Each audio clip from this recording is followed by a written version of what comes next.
خطوط الدم لرالي مكمل ټیک ټوله شپه که نه جټکې وات ما د اولي کې رګونه بند دي. دا مریض تاسو ولیدو چې د دنیا د خدای علاجونه یې کړي او الحمدلله کونټه یې لرې کا. ما د لوی یو جټکه وه په یو دم سره الله پخه کړې شکر سر یې والو راسي. نوم دې څه دی؟ نوم فضل مولا. او کوم ځای نه راځئ؟ ثوابیانه. څه تکلیف دی و؟ د شوګر مې 3.5 ها د 13 پیره کې رالم دوايي مې ووړه اوس 130 ل راغلی دی. ها د څومره وخت نه دی شوګر؟ دا خو اوس یو میاشت یې ولګېدلی. ها تازه شوګر و او څومره و؟ 3.5 تکلیف درته دې څه و؟ تکلیف دا و چې خوله مې وچېده اوبه مې ډېرې څښلې واړه بولډي وو. ها نو هغې کې فرق راغلی؟ او فرق راغلی دی. خوشحاله یې؟ او اوس څومره دی؟ اوس 130 دی. زمونږ علاج بالغذا ته وایي چې کوم بوتل دی یا کوم کپسول دی دې نه مطمئن شوې؟ او دا به راله اوس یو 2 بوتلې نورې راکوې وړم. یعنې ته دې دومره مطمئن شوې؟ او وړه را سره شته دی وربش وغه دا ورونو د نوې سرچ د شوګر په باب کې چې کم دی هغه داسې دی چې ډاکټران پوهه خلک هم دا وایي او د تجربې نه هم ثابته ده چې د غنمو سپین اوړه چې کم موږ تاسو په دې عام معاشره کې استعمالو دا ټول کولیسټرول دي. وینه غوړه کی نو چې وینه غوړه شي نو وینه ټینګه شي ګاړه شي نو ډیپریشن شوګر دړه تکلیفونه د ګردو تکلیفونه دا د دې وینې د ټینګوالي نه او د غوړوالي نه راځي. نو کوشش وکړئ چې مونږه دلته کې د اوربشو اوړه هم ورته خلکو ته لیکو نو که بهر نه میلاویږي دلته کې هلکان لګوي دا د اوربشو اوړه نو یا خو به د غنمو د اوړو روټۍ خورې نو د اوربشو یو څو ورځې وخوره. دغه دا ملګری 3.5 شوګرو دارو دې بند کړي؟ بند کړي مې دي بولی نشته یعنې هغه هم بند کړي د الله په فضل سره او شوګر یې د 3.5 نه 130 لا راغلی دی. دا راغلی دی نو دا نارمل دی تقریبا دی عمر کې دا 130 او 120 او 110 دا نارمل کې چلیږي. بهرحال تاسو د غنمو د سپینو اوړو نه هم لږ ځان بچ کړئ او کوشش وکړئ چې دمونه پوره کوئ او ورسره علاج بالغذا چې مونږ کوم ورکوو نو دا ورسره استعمال کړئ. الله ټولو ته شفا ورکړي. امین.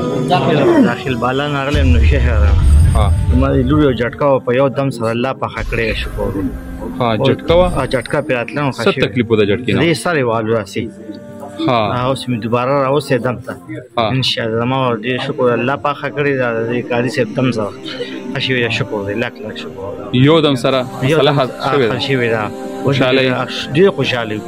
جټکو مریضانو ته څه ویل غواړئ؟ دا غواړو د الله نه سوال کوو د امیر صاحب ته راشي انشاءالله یو دم سره الله پاکه کوي انشاءالله. زما لور بچنګی الله پاکه کړې یو دم سره. ما افغانستان زه د مالسیرې نه راځم او زموږ مریضو د ډایلیسس منیو دا 5مه میاشت چې ډایلیسس ورله بند شوي اوس موږ بل مریض ورله راویستی دم لپاره د هغې ډایلیسس و دا 3مه میاشت چې څلورمه هغې ډایلیسس څومره وخت نه بیمار و؟ هغې ډایلیسس موږ 3 میاشتې کړي او دا څلورمه میاشت هغې ډایلیسس بند شوي. دغه د مولوي صاحب دم شروع کړی به ډایلیسس هم بند کړي؟ دم چې شروع کړو دویم دم باندې ډایلیسس هم بند شو. دم نه مطمئن یې؟ دم نه مطمئن انشاءالله. څه ویل غواړئ نور ډایلیسس مریضانو نورو ته دغه ویل غواړم دا زموږ میسیج دی چې چا باندې ګردې تکلیف وي ډایلیسس دغه وي هغه دلته کې مولوي صاحب څخه راتلی شي دم لپاره.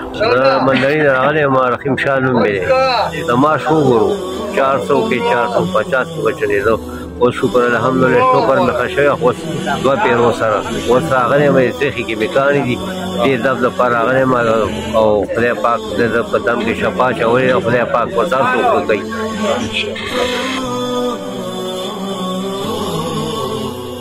دا رستم نه راځي دا ډېر اسمي خان دی. مطلب د ماشوم فرق راغلی دی؟ فرق راغلی. داسې وړو ته څه پیغام ورکوئ چې یار دم له راشي نه راځي؟ زه خو یم چې دم نه راشي درته ستاسو د ماشوم یقیني فرق راغی؟ یقیني فرق. خوشحاله یې؟ خوشحاله یم. زه الله پاک دې نور مزید مې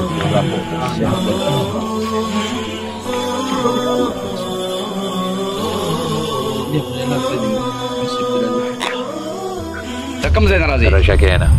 او څه مسله وه؟ زما د اولي کې رګونه بند دي ښه او د هغې دپاره ما ډېر علاج خو لکه سرغه نه کېږي. څومره علاجونه دې کړي؟ یاره حیات آباد میډیکل کمپلیکس کې 21 ورځې 15 واشونه راته شوي وجود مې کشان مړو. او شکر الحمدلله تاسو ته چې راغلی نو په کونټه کې دم له سره راغلی وي دم له راغلی دم له راغلی نو اوس دا دې د خیزه کونټه خو مې ډر کړې ده کونټه ته پر خپل لاس د مرګري لورکا تراشه او تر روان شه تیز برازي یم د خپل کونټي د تنیسم دا راتلو نو چې دا کار شابه الله ما دې دې نو دې هغه قرارداد چې مخکې راځم دا په دې باندې راپېدو ښه وبلې اوس هغه راځه دم سره ختم شوی ښه ماشاءالله نو دا ولې مې کم از کم یو 20 کیلو وزن په پیو داسې ماته محسوسېږي چې یاره یو 5 کیلو دی دغه شوی دی کم شوی دی دم له راغلی دا مې دویم ځل دی ښه یو ځل سره دومره مسله حل شوې شکر الحمدلله نو دا به ته رونو دا مونږ بار بار و چې اووه دمونه به تاسو کوئ اووم شرط نه دی 11 کېدی شي 21 کېدی شي زمونږ د صدیق افریدي صاحب د یو بابا نه انټرویو اخیسته نو دا خو میډیا والی تکړه دي په دې خپلو خبرو سره پوهېږي نو یو نسوی و په غېږ کې نو ورته وایي څو ځل رالې نو هغه بابا درته وایي صدیق افریدي صاحب ته وایي چې بچې څو ځل پرېږده دا رانه تپوس وکړه چې څونه موده رالې وایي دا ما ته پته نشته چې زه به څو کرت راغلی یم خو دونه راته پته شته چې تقریبا لږ بږ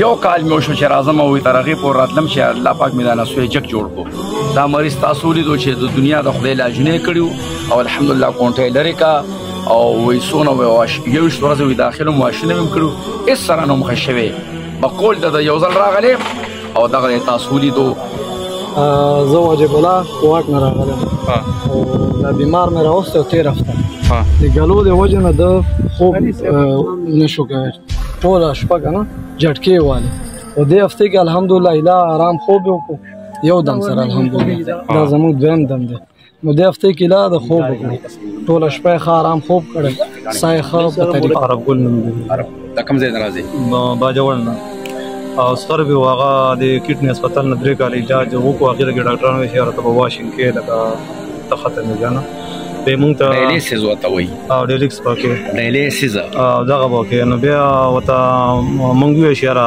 ته دا مه کوه دغلته یو دم دی ته هغه له ورشه همداسې هم 2 میاشتې پس به مري بس سبا له دې مړ شي هغه چې بیا دلته رالی دې ځای نه ماشاءالله هغه 2 دم له رالی مکمل ټیک الله وله شفا ورکړي اوس ګرځي او د اختر پر ورځ دونه ځای پیدا تللی لکه په 2 کسه به وسرغانې ته بوتو د اختر پر ورځ دونه ځای پیدا تللی لکه تقریبا یو میل کې جمعات اوس یو میل ته تللی لکه او بیا په دویم دم له په خپله راغلی ځان نو د ډایلیسیس مریضانو ته څه پیغام دی نو زه دغه پیغام ورکوم دغه ټول ته ګردو والا چې کوم بیماران دي او ناعلاج بیماري دلته راشي تاسو ته به انشاءالله الله رب العزت د دې نه شفا مې